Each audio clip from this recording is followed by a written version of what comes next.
Hello there, and welcome to the latest instalment of my US election 2020 tracker and forecast.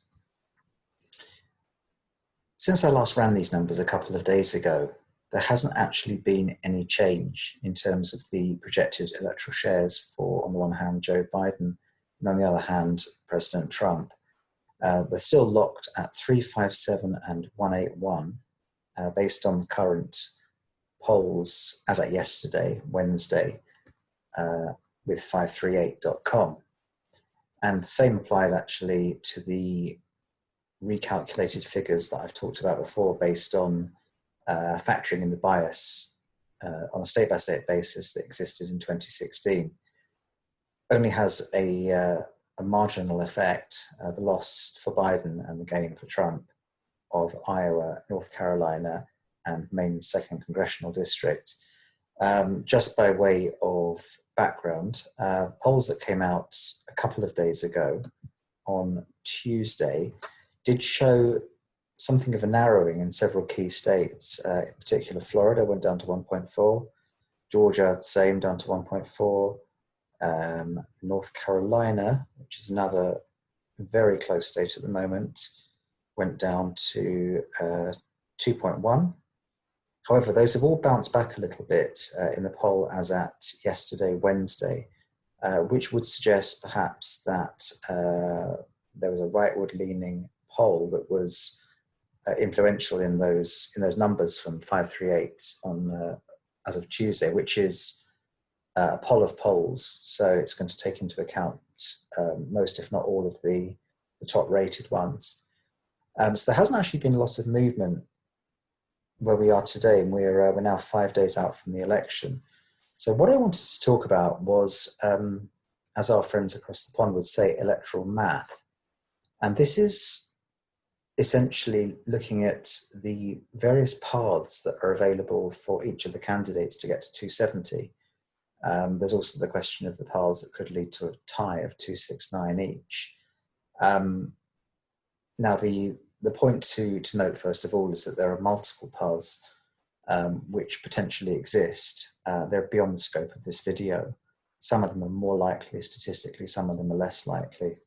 However, the obvious point to make is that Biden, with the lead that he has at the moment on paper, does have more paths. And you probably will have seen in the press discussion of, in particular, two states, Florida and Pennsylvania.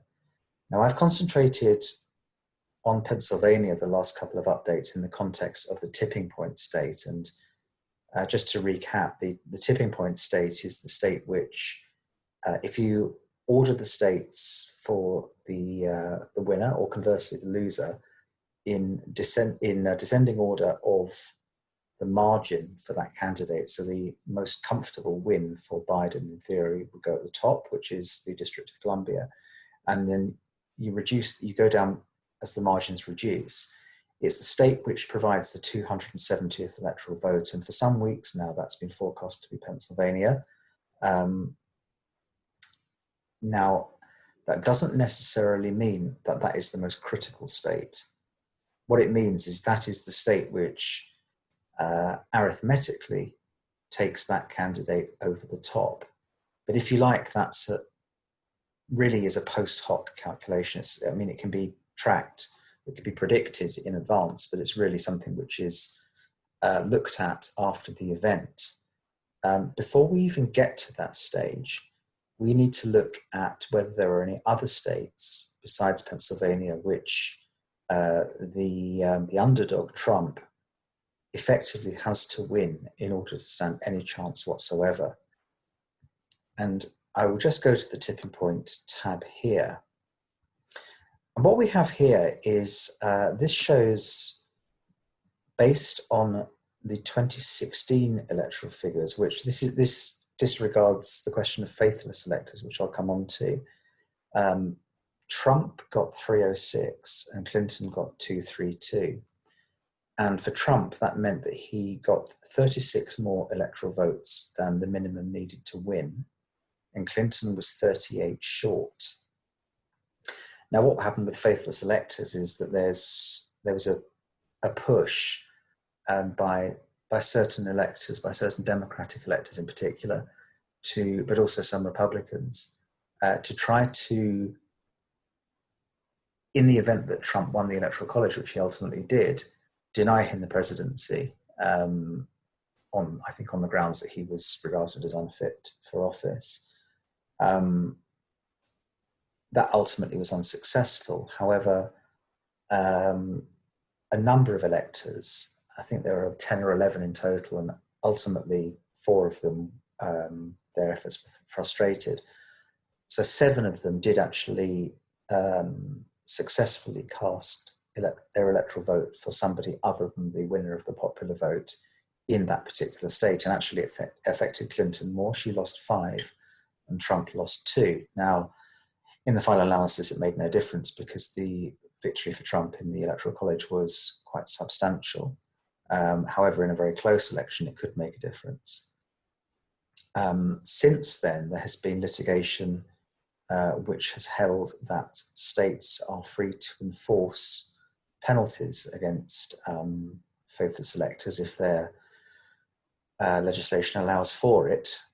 However, although I think 33 of the states have such measures in place, around half of them don't actually yet have a working mechanism to do so. And if you bear in mind that in some quarters Trump is a deeply unpopular president and candidate, there is the possibility, were he to defy the odds and win another electoral college majority, that there could be a similar move. But for these purposes, let's just assume that doesn't happen. So Trump can afford to lose 36 and still win, and Clinton, or as the case may be now, Biden, needs 38 based on not current positions, but based on 2016 positions. And what this shows, bearing in mind that the states all have different number of electoral votes awarded to them, Florida becomes absolutely critical for Trump in particular. Florida is worth 29 electoral votes. It's a perennial swing state. You all have seen what happened in 2000. That is currently tracking at 2.1% for the Democratic Party. And it has been up and down a little bit, but they have been in the lead all the way through this cycle in that state, albeit by a small margin. Should Trump lose Florida, that's already 29 of the 36 electoral votes that he can afford to lose. He then only has 7 more to play with. And what that means, in crude terms, is that he has to win each and every state that turned it for him in 2016. He would have to hold Wisconsin, 10 electoral votes. He'd have to hold Michigan, 16. And he would also have to hold Pennsylvania, 20. Those are the 3 which are accepted as having really won it for him in 2016. These ones here shaded in red are all the states which in 2016 went for Trump, which Biden currently has a lead in. So, you know, he can only afford to lose, if you take 29 out of the equation, he can only afford to lose 6 across all of these. Afford to lose 7 across all of these. So in theory, he could lose Iowa, which is the most marginal Democratic state based on current projections. He could afford to lose, for example, the Maine 2nd Congressional District, which is worth one electoral vote only. He'd have to hold all the rest. And similarly, well, not necessarily similarly, Biden doesn't need Florida, but it would make his life a hell of a lot easier if he did win it. If he loses Florida, based on those 125 here, which he's currently got a lead in of the Trump states in 2016, you take away the 29, and there are 96 electoral votes remaining, and he needs 38 of them. Now, the obvious reason why Biden has an advantage here is there are more ways to 38 amongst all of these, excluding Florida. One example is holding Wisconsin, Michigan, Nebraska 2nd, and Arizona, which is in the lead on in all of those. So what that actually means is that Biden could in fact lose Florida and Pennsylvania, which are the two most talked about states and probably the two most pivotal states in this at the moment. But that then narrows his paths quite considerably. He then needs to gain 38 of 76, an exact half of the remaining states of Wisconsin, Michigan, Nebraska second, Arizona, Maine second, North Carolina, Georgia, and Iowa. And if you look at the margins of some of them, they are very tight. I mean, as we've said here, he could lose Florida and Pennsylvania, but provided he manages to win, as well as winning all the states which he's currently comfortably in the lead on, if he wins Wisconsin, Michigan, Nebraska second, and Arizona, that will get him there. However, of those states, the most marginal, Arizona, 11 electoral votes, is only 3.5% lead at the moment, which is within the margin of error. And that's assuming that these polls are correct insofar as any bias for Clinton in 2016 has been corrected. And I think in some cases that bias is overstated in that it was actually a close election. I don't think the polls were as wildly out as has been sort of popularly depicted in 2016. However, there is that possibility, and we've already talked about shy Trump syndrome, and we've talked about Biden having to ensure that he gets his core vote out, and of course, last-minute swells in registration and voting for the Republican Party. And the Republicans are expected to do a lot better on polling day than they have done up to now. Conversely, if Trump were to lose both Florida and Pennsylvania, there is no way for him to 270. The most he can get is 257. So we don't really need to worry about that. That's very simple. If Trump were to win Florida, then provided he holds all of the other states, apart from the Rust Belt states of Pennsylvania, Michigan, and Wisconsin. So if you subtract those three from the 125 here, if he holds on to Florida, he then, provided he holds all the other states, he can afford to lose 2 of the 3 Rust Belt states which he won. And in fact, it doesn't matter which of those he wins, because the one with the lowest number of electoral votes, which is, and I haven't shown this calculation on here, apologies, Wisconsin, if he can hold Florida and hold all of these states, apart from Pennsylvania at 20, which is the most marginal of those 3 Rust Belt states, and Michigan, which is 16 electoral votes. He actually only needs 10 to get to 270.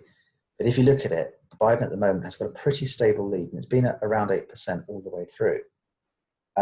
So if I were President Trump, even if I won Florida, I would not be confident about getting the 10 electoral votes for Wisconsin. The margin there is perhaps too great. The other way of doing it for him would be probably to win Pennsylvania. If he holds all of these states from 2016, in which Biden's currently got a lead,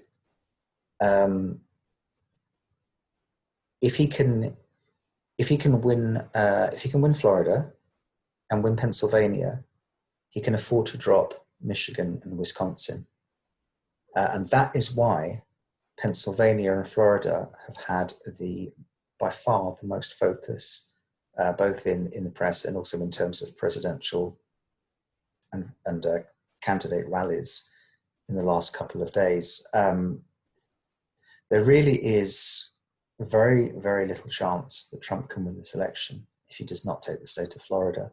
And Florida tends to count quite quickly. That said, and it's on the majority of the states on the eastern time zone. It's just the Panhandle, which is, funnily enough, probably the most Republican area of the state, which is in the central time zone. If they count this early, and if Biden emerges as a clear winner, that state could get called relatively early in the night, American time, I should say Eastern time, and the election effectively will be over. Particularly if numbers come in from the upper Midwest, the Rust Belt, suggesting that Trump is not doing well there. But what you can bet your bottom dollar on is that if the numbers from Florida are showing a slight lead for Biden, but not a huge one, and the chances are that it won't be a huge one. He's only 2.1% up. You can expect a lot of pressure from the Republican Party, disputed votes, disputed ballots, what have you. They cannot afford to let Florida go, and certainly can't afford to let it go on the night. If they let it go on the night, I think it's really all over. And to be quite frank, if there is going to be a winner on the night, it's going to be Biden. But for him to be, I think, let's say an undisputed winner, he needs to get comfortably more than 270. If it's anything close to 270, I think his chances, well, they're not limited, but there is a lot more scope for this to end up in court, which it might well do anyway. So in essence, the easiest and most obvious path for Biden to 270 or more is to win Florida and to win Pennsylvania. And if he doesn't win Florida, to win big elsewhere, i.e., I would say all three Rust Belt states, that would be, I think, a difficult position to challenge for Trump. But I think the point I would make here is that there are several paths here available to both candidates, but Biden does have the easier ride because he can afford more errors. But to keep this interesting, Trump does need to win Florida. And then if it is close in the upper Midwest, it could be a long night, possibly a long week or even month. I will leave that there. I think for the sake of interest, I would hope that the next time I do an update on this, there may have been some movement on the numbers.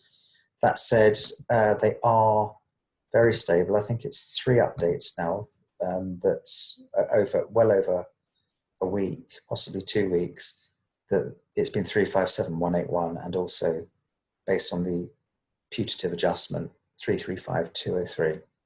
So absent any change to those numbers next time, I will pick another topic for discussion. I'll perhaps look at another swing state or what Trump might do if he loses.